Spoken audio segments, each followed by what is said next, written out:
الحمد لله رب العالمين والصلاة والسلام على أشرف المرسلين سيدنا محمد وعلى آله وصحبه أجمعين. أما بعد، رب اشرح لي صدري ويسر لي أمري واحلل عقدة من لساني يفقه قولي. رب زدنا علما وارزقنا فهما. اللهم لا سهل إلا ما جعلته سهلا وأنت تجعل الصعب إذا شئت سهلا. Assalamualaikum warahmatullahi wabarakatuh. Sedang pendengar yang dirahmati oleh Allah Subhanahu wa taala, bertemu lagi dengan saya Ali Zainal Abidin bin Abu Bakar Al-Hamid dalam rancangan menghayati kehidupan, sirah dan akhlak budi pekerti junjungan Nabi besar Muhammad sallallahu alaihi wa ala alihi wa sahbihi wasallam, insan yang sempurna, insan yang dididik oleh Allah Subhanahu wa taala untuk menjadi contoh kepada kita. Moga-moga Allah Subhanahu wa taala memberkati talaqi ilmu kita melalui udara. Mudah-mudahan Allah Subhanahu wa taala menjadikan kita orang yang mendengar akan sirah dan akhlak Nabi Muhammad serta menghayati akan budi pekerti beliau, insyaAllah. Amin. Allahumma amin. Seperti biasa, kita akan mulakan majlis atau kelas ilmu ini dengan doa agar supaya Allah Subhanahu wa taala membuka hati dan minda kita untuk memahami ilmu yang diajarkan oleh Nabi Muhammad sallallahu alaihi wa alihi wasallam. Nawaina at-ta'allum wa at-ta'lim, at-tadhakkur wa at-tadhkir wa an-naf' wa al-intifa' والإفادة والاستفادة والحث على التمسك بكتاب الله وسنة نبيه والدلالة إلى الخير والدعاء إلى الهدى ابتغاء مرضات الله وقربه وثوابه. Amin. Allahumma amin. Sedang pendengar Dukim dirahmati oleh Allah Subhanahu wa taala. Kita sebagai umat baginda Rasulullah, Nabi yang dipuji oleh Allah Subhanahu wa taala dengan pujian yang khusus, pujian yang istimewa. Di antara segala perbuatan dan amal ibadah baginda Rasulullah yang begitu tinggi dan begitu hebat serta penuh penghayatan di dalam ibadahnya, akan tetapi terdapat satu ayat yang memuji kepada baginda Rasulullah. Pujian itu bukan kepada ibadahnya walaupun ibadahnya hebat, bukan kepada puasanya walaupun beliau sentiasa berpuasa, bukan pada salatnya walaupun beliau sepanjang malam atau setiap malam akan menghidupkan malam itu beribadah kepada Allah. Akan tetapi pujian itu adalah lebih menyentuh kepada satu konsep muamalah, dalam menyentuh satu konsep cara berinteraksi kepada pelbagai makhluk, terutama sekali adalah berinteraksi kepada Al-Khaliq yang Maha Pencipta, yaitu Allah Subhanahu wa taala, yaitu konsep al-akhlaq. Allah Subhanahu wa taala memuji kepada baginda Rasulullah sallallahu alaihi wa ala alihi wa sahbihi wasallam dalam surat Al-Qalam. Allah Subhanahu wa taala berfirman, wa innaka la'ala khuluqin azim. Sesungguhnya engkau, wahai Rasulullah, berada dalam atau mempunyai akhlak yang begitu agung. Pujian itu diberikan oleh Allah kepada Nabi Muhammad sallallahu alaihi wa ala alihi wa sahbihi wasallam akan keluhuran budi pekerti baginda Rasulullah sallallahu alaihi wa ala alihi wasallam.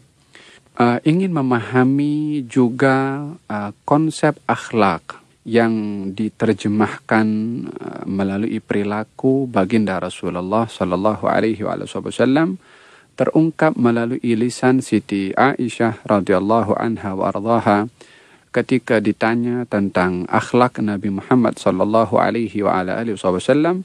Siti Aisyah bertanya, Siti Aisyah menjawab, kana khuluquhu al-Quran. Akhlak Nabi Muhammad itu adalah Al-Quran. Sidang pendengar Radio Kim dirahmati oleh Allah Subhanahu wa taala. Maksud yang kita boleh hayati daripada kata-kata Siti Aisyah radhiyallahu anha wa ardhaha, daripada apa yang disampaikan sebentar tadi, adalah dua poin yang utama yang perlu untuk kita memahami daripada dua kata yang diungkapkan oleh Siti Aisyah. kana khuluquhu Al-Quran. Akhlak Nabi itu adalah Al-Quran. Yakni makna yang pertama yang perlu untuk kita memahami daripada maksud Siti Aisyah di dalam mengungkapkan tentang akhlak baginda Rasulullah, Siti Aisyah memberitahukan bahwasanya Al-Quran itu daripada awal sampai akhirnya adalah bercerita tentang akhlak. Kerana Siti Aisyah mengatakan, kana khuluquhu, akhlak Nabi itu adalah Al-Quran. Yakni Al-Quran secara keseluruhannya berbicara tentang akhlak, yang dengan konsep akhlak yang ada di dalam Al-Quran itu dipraktiskan, diterjemahkan teori akhlak yang ada di dalam Al-Quran oleh Nabi Muhammad sallallahu alaihi wa ala alihi wa sahbihi wasallam.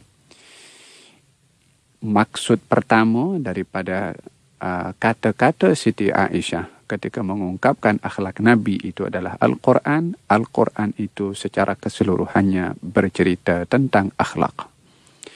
Yang kedua, teori akhlak yang ada di dalam Al-Quran yang merupakan ayat-ayat firman-firman Allah Subhanahu wa taala. Terjemahannya itu adalah Nabi Muhammad sallallahu alaihi wa ala alihi wasallam. Maka dengan demikian Al-Quran itu adalah daripada awal sampai akhirnya adalah akhlak. Terjemahan akhlak melalui praktikal itu adalah boleh dinampak melalui perbuatan Nabi Muhammad sallallahu alaihi wa ala alihi wasallam. Maka antara baginda Rasulullah dengan Al-Quran, Al-Quran adalah akhlak yang tertulis, Nabi Muhammad adalah akhlak yang berjalan di atas muka bumi ini. Maka hubungan keduanya adalah tidak boleh dipisahkan antara Rasulullah dengan Al-Quranul Karim. Yang saya boleh tambahkan lagi tentang maksud Siti Aisyah ketika menyatakan tentang akhlak Nabi itu adalah Al-Quran, tanpa Siti Aisyah mendetailkan tentang bagaimana kasih sayang Nabi, bagaimana lemah lembutnya Nabi, bagaimana sabarnya Nabi, bagaimana syukurnya Nabi, bagaimana ibadahnya Nabi, tidak didetailkan oleh Siti Aisyah. Akan tetapi dua kata yang disampaikan oleh beliau adalah menyatakan tentang akhlak Nabi itu adalah sangat luas yang tidak boleh untuk diperincikan kerana terlalu luasnya akhlak Nabi Muhammad sallallahu alaihi wa ala alihi wasallam. Maka dinyatakan akhlak Nabi itu adalah Al-Quranul Karim, sebagaimana Al-Quran adalah kalamullah yang tidak mempunyai sempadan makna kerana terlalu luasnya makna yang tersimpan di dalam Al-Quran.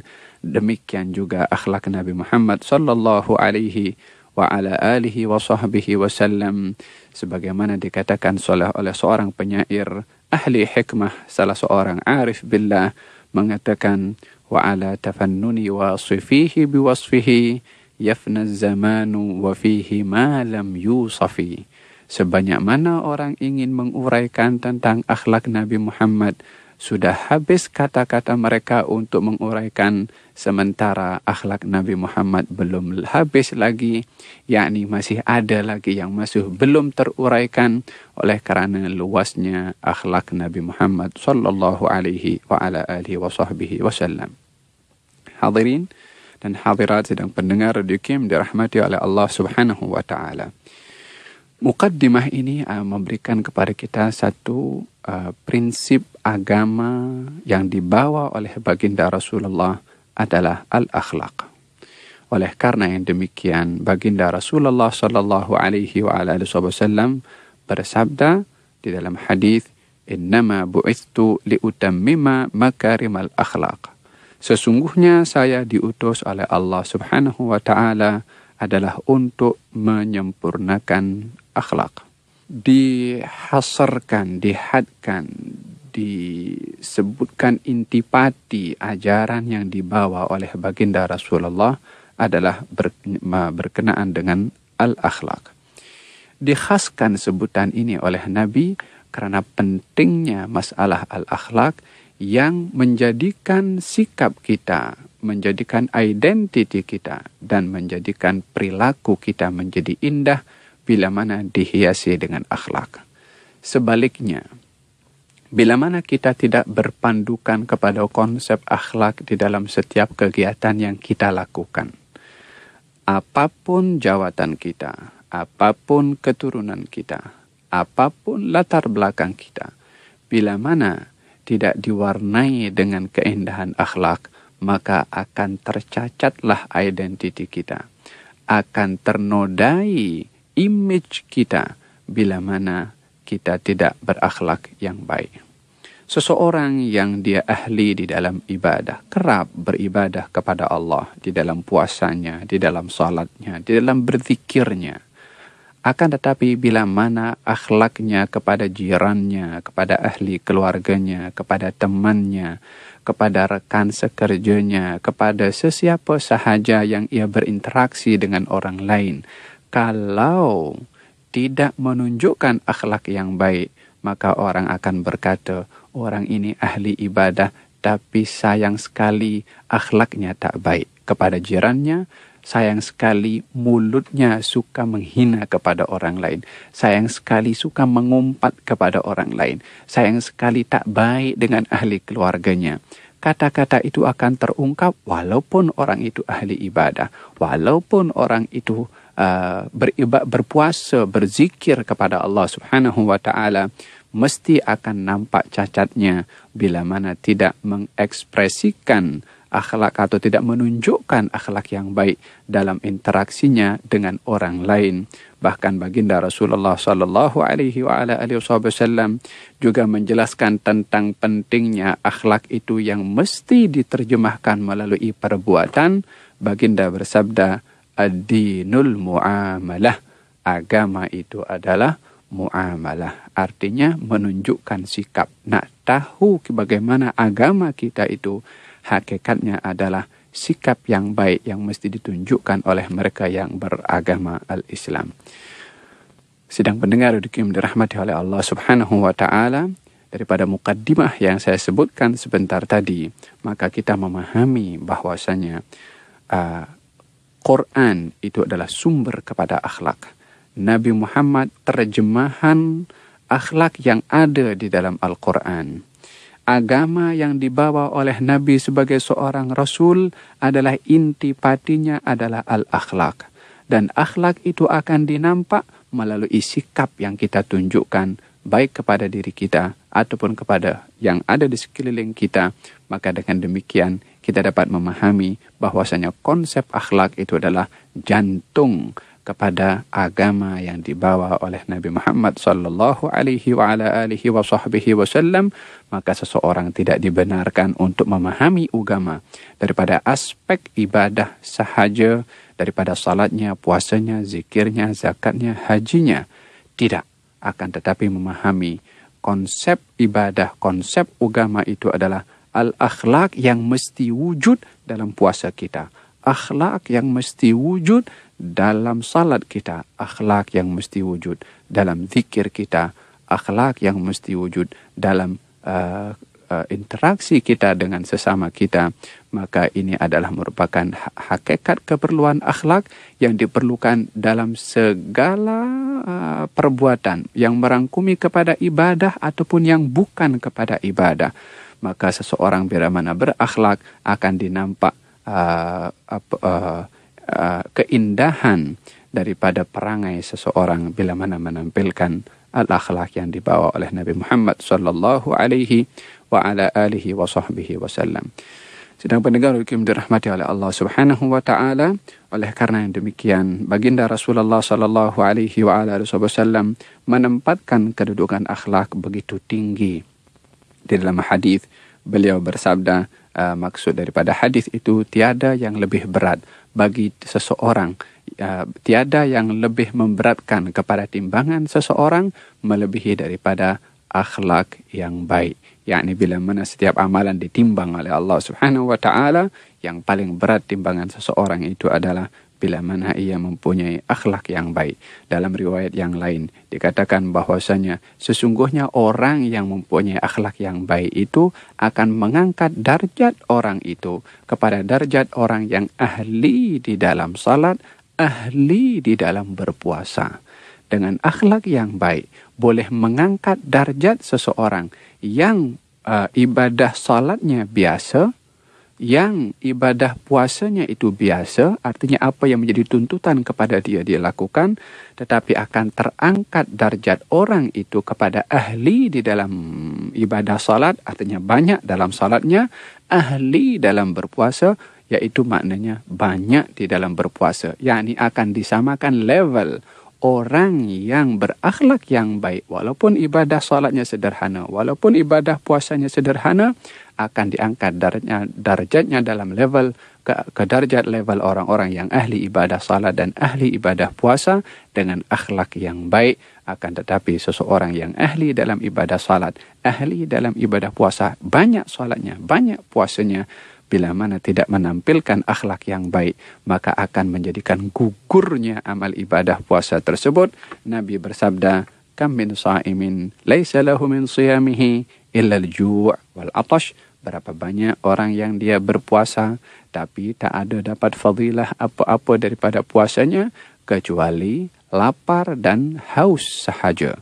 Kam min qa'imin laisa lahu min qiyamihi illa at-ta'ab. Berapa ramai orang yang dia salat banyak akan tetapi tidak mendapatkan fadilah daripada salat itu melainkan keletihan dan kepenatan sahaja.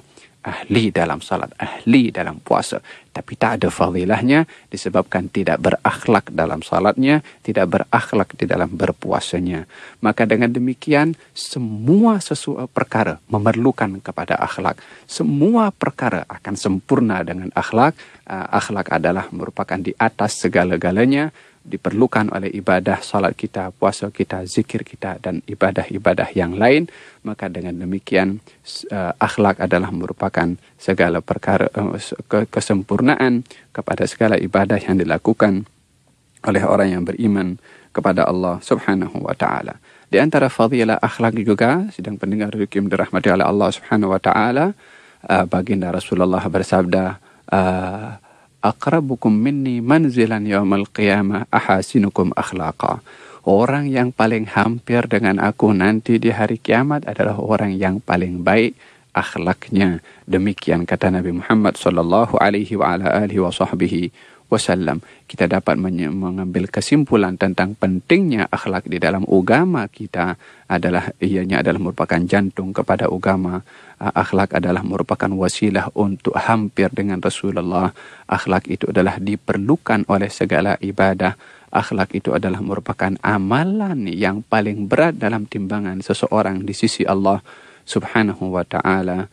Maka dan akhlak adalah merupakan satu pemberian yang terbesar diberikan oleh Allah Subhanahu wa ta'ala kepada sesiapa yang dikehendaki oleh Allah Subhanahu wa ta'ala. Baginda Rasulullah sallallahu alaihi wa ala alihi wasallam bersabda, tiadalah kemuliaan yang diberikan oleh Allah kepada seseorang melebihi daripada kemuliaan akhlak yang baik yang diberikan oleh Allah Subhanahu wa ta'ala kepada seseorang yang dikehendaki oleh Allah Subhanahu wa ta'ala.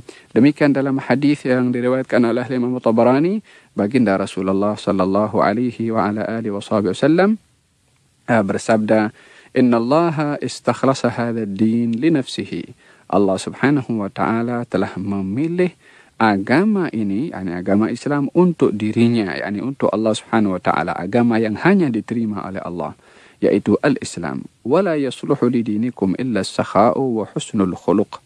Maka tiadalah perkara yang membaikkan kepada agama kamu ini melainkan as-sakha, sifat pemurah, wa husnul khuluq, dan juga akhlak yang baik. Ala fazayyinu dinakum bihima. Maka hendaklah kamu menghiasi, saya ulangi, hendaklah kamu menghiasi agama kamu dengan keduanya. yakni keduanya as-sakha, pemurah, dan juga husnul khuluq, akhlak yang baik. Akhlak yang baik akan menampilkan indahnya agama yang sudah indah. Dan akhlak yang tidak baik akan memburukkan agama yang indah itu. Bergantung kepada sikap orang yang beragama di dalam menampilkan akhlak yang baik atau yang buruk akan mewarnai kepada agama itu sendiri. Islam adalah agama yang baik, akan nampak keindahannya bila mana kita menampilkan agama Islam melalui akhlak kita, praktikal kita di dalam hidup ini. Tetapi bila mana kita menunjukkan sikap yang tidak baik, maka akan ternodai agama yang baik ini dengan sikap kita. Disebutkan oleh Nabi SAW dalam hadis ini tentang agama itu akan baik dengan sifat pemurah dan juga akhlak yang baik. Dalam kaidah bahasa Arab, ini adalah min babil atfil khas 'alal 'am, mengatafkan, menyambungkan perkara yang khusus di dalam perkara yang umum. Artinya, akhlak yang baik, akhlakul karimah, salah satunya adalah sifat pemurah.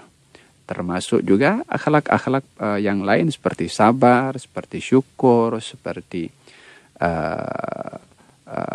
ihsan dan lain sebagainya.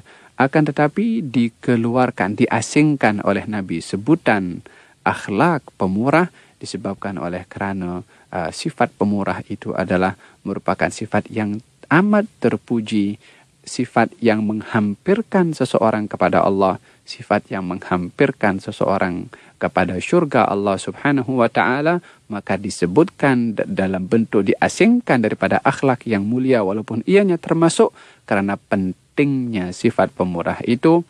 Maka dengan demikian baginda Rasulullah sallallahu alaihi wasallam bersabda di dalam hadis bahwasanya as-sakhiyu, orang yang pemurah itu, qaribun minallah, dekat dengan Allah, wa qaribun minal jannah, dan dekat dengan syurga, wa ba'idun minan nar, dan jauh daripada api neraka.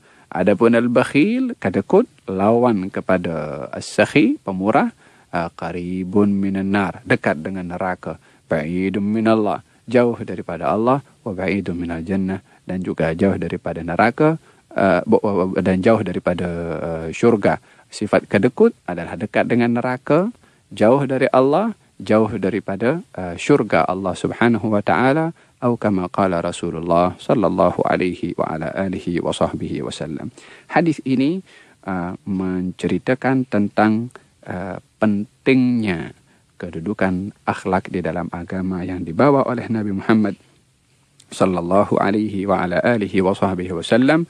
Maka kita sebagai umat daripada Nabi yang penuh dengan akhlak, kita sebagai umat yang buku kitab panduan kita daripada awal sampai akhirnya bercerita tentang akhlak, mestilah kita menjadi umat yang berakhlak, umat yang menampilkan nilai-nilai murni, umat yang membersihkan daripada sifat-sifat yang tidak baik ataupun akhlak-akhlak yang tidak baik. Barulah kita termasuk orang yang beragama Islam dengan sebenar, karena praktis kepada apa yang ada di dalam Al-Quranul Karim yang bercerita keseluruhannya tentang akhlak yang dibawa oleh Nabi Muhammad sallallahu alaihi wa ala alihi wa sahbihi wasallam. Sidang pendengar yang dirahmati oleh Allah Subhanahu wa ta'ala, baginda Rasulullah sallallahu alaihi wa ala alihi wa sahbihi wasallam dipuji oleh Allah tentang akhlaknya.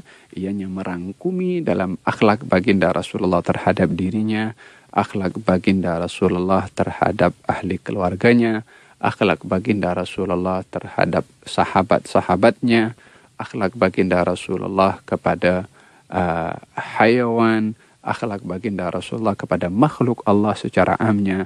Yang terutama sekali adalah akhlak baginda Rasulullah sallallahu alaihi wa ala alihi wa sahbihi wasallam kepada Tuhannya, yaitu Allah Subhanahu wa ta'ala, yang tiada seseorang yang menzahirkan hakikat adab dan sopan santun serta akhlak di dalam menunjukkan sikap dan interaksi seindah Rasulullah Shallallahu Alaihi Wasallam ketika menunjukkan sikapnya kepada Allah Subhanahu Wa Taala. Apakah sikap yang ditunjukkan oleh baginda Rasulullah kepada Allah? Apakah akhlak Rasulullah kepada Allah Subhanahu Wa Taala?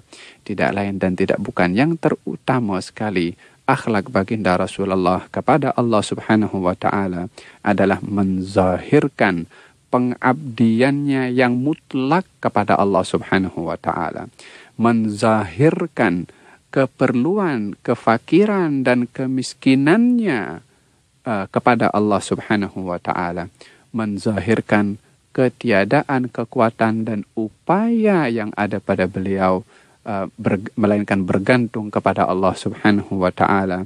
Ini adalah merupakan hakikat akhlak baginda Rasulullah Sallallahu Alaihi Wasallam yang dizahirkan dalam sikapnya kepada Allah Subhanahu Wa Taala. Oleh karena yang demikian, Allah Subhanahu Wa Taala ketika menyebut tentang Nabi Muhammad Sallallahu Alaihi Wasallam menyebutkan, bila mana menyebutnya dalam peringkat-peringkat kedudukan yang tinggi, maka akan menyebutkan dengan hamba. Allah Subhanahu Wa Taala berfirman, Subhanalladzi asra bi'abdihi laylan minal masjidil haram. Maha suci zat yang memperjalankan hambanya daripada Masjidil Haram menuju kepada Masjidil Aqsa. Itu jemputan Allah Subhanahu Wa Taala kepada baginda Rasulullah. Sebutannya adalah dengan menyebut Maha Suci Zat yang memperjalankan hambanya. Diakui oleh Allah Subhanahu Wa Taala, pengabdian Nabi kepada Allah diterima, disahkan oleh Allah Subhanahu Wa Taala. Berapa ramai daripada manusia mengaku dirinya hamba kepada Allah, mengaku Allah sebagai Tuhan kepadanya, tetapi adakah pernah bertanya kalau diri kita yang memang hakikatnya adalah hamba kepada Allah adalah termasuk daripada hamba yang disahkan, yang diterima, yang dibanggakan oleh Allah Subhanahu Wa Taala, ataupun sebaliknya kita bangga dengan diri sendiri, seronok dengan diri sendiri, tanpa kita mempedulikan adakah apa yang kita telah lakukan ini adalah diterima, dipandang dan juga dialu-alukan oleh Allah Subhanahu Wa Taala. Baginda Rasulullah Sallallahu Alaihi Wasallam sentiasa menzahirkan pengabdiannya, kemiskinannya, kefakirannya, ketiadaan keupayaannya, melainkan bersama dengan Allah Subhanahu Wa Taala. Demikian yang terungkap melalui daripada sikap baginda Rasulullah Sallallahu Alaihi Wasallam dalam perjuangannya di dalam berdakwah menyebarkan agama ini dengan cabaran yang terlalu amat berat, dengan dugaan yang begitu menyakitkan, dan juga dengan cabaran-cabaran yang begitu hebat yang menghalang dakwah Nabi Muhammad Sallallahu Alaihi Wasallam. Tidak pernah pun beliau komplain, protes kepada Allah Subhanahu Wa Taala, melainkan beliau merujuk, mengadu untuk dibimbing oleh Allah, merujuk untuk diterima oleh Allah, merujuk kepada Allah agar supaya apa yang sudah diusahakan oleh beliau itu dan cabaran yang menimpa kepada beliau bukanlah sebagai satu pertanda murka Allah Subhanahu Wa Taala. Ini adalah merupakan punca pengabdian Nabi Muhammad kepada Allah Subhanahu Wa Taala. Tak ada seorang hamba pun di atas muka bumi ini yang sampai kepada peringkat pengabdian yang begitu mutlak dan sempurna seperti pengabdian Nabi Muhammad sallallahu alaihi wasallam dalam kisah hijrah beliau ke Taif, dengan berbagai macam kesusahan yang dihadapi oleh beliau dan juga terusirnya beliau daripada Taif. Tetapi yang terungkap daripada lisan beliau kepada Allah Subhanahu Wa Taala bukan mengadu tentang lukanya beliau, bukan mengadu tentang musibah yang menimpa kepada beliau, bukan mengadu tentang keadaan beliau yang tak diterima di sana dan tak terima di sini, akan tetapi yang menjadi matlamat utama beliau, yang mengganggu fikiran beliau, yang menjadikan beliau khawatir adalah apa yang dilakukan itu adalah yang mengkhawatirkan beliau, apa yang menimpa kepada beliau itu adalah sebagai tanda murka Allah Subhanahu wa taala. Mustahillah Allah akan murka kepada baginda Rasulullah sallallahu alaihi wa ala alihi wasallam, tetapi beliau adalah seorang insan yang amat kenal kepada Allah Subhanahu wa taala. Semakin orang mengenali Allah, semakin dia tinggi rasa takwa dan takutnya kepada Allah Subhanahu wa taala. Illam yakun bika ghadabun alayya fala ubali. Kata baginda Rasulullah, selagi engkau ya Allah tidak murka kepada aku, apa saja yang menimpa kepada aku sebelum ini, selagi bukan pertanda murka engkau kepada aku tak peduli apa saja yang menimpa kepada aku. Matlamat utama baginda Rasulullah adalah ridha Allah, kabulnya Allah Subhanahu wa taala, dan kerisauan yang bermain dalam fikiran Rasulullah adalah murka Allah Subhanahu wa taala dalam kesempurnaan ibadahnya, akhlaknya, ketinggian derajatnya di sisi Allah Subhanahu wa taala.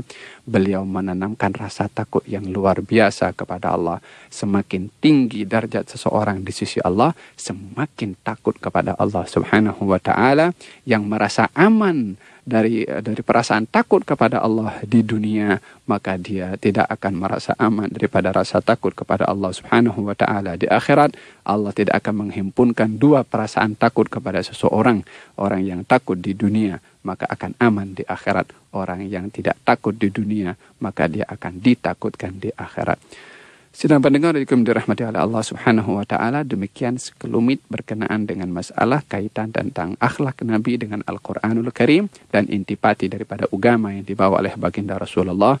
Moga-moga Allah Subhanahu wa taala membimbing kita dengan akhlak yang dibawa oleh baginda Rasulullah, yang ianya adalah merupakan terjemahan daripada akhlak yang ada di dalam Al-Qur'an, dan Al-Qur'an itu adalah kalamullah, firman Allah, mendidik kepada Rasulullah untuk menjadi contoh kepada kita semua. Moga-moga Allah Subhanahu wa taala menjadikan kita golongan orang-orang yang menghiasi agama Allah yang sudah indah. Kita termasuk orang-orang yang juga menghiasi, menambahkan lagi indahnya agama dengan sikap kita dan akhlak kita dalam menerjemahkan agama Allah Subhanahu wa taala dengan meneladani akhlak Nabi Muhammad sallallahu alaihi wa alihi wasallam. Amin Allahumma amin. Wabillahi taufiq wal hidayah. Wassalamualaikum warahmatullahi wabarakatuh.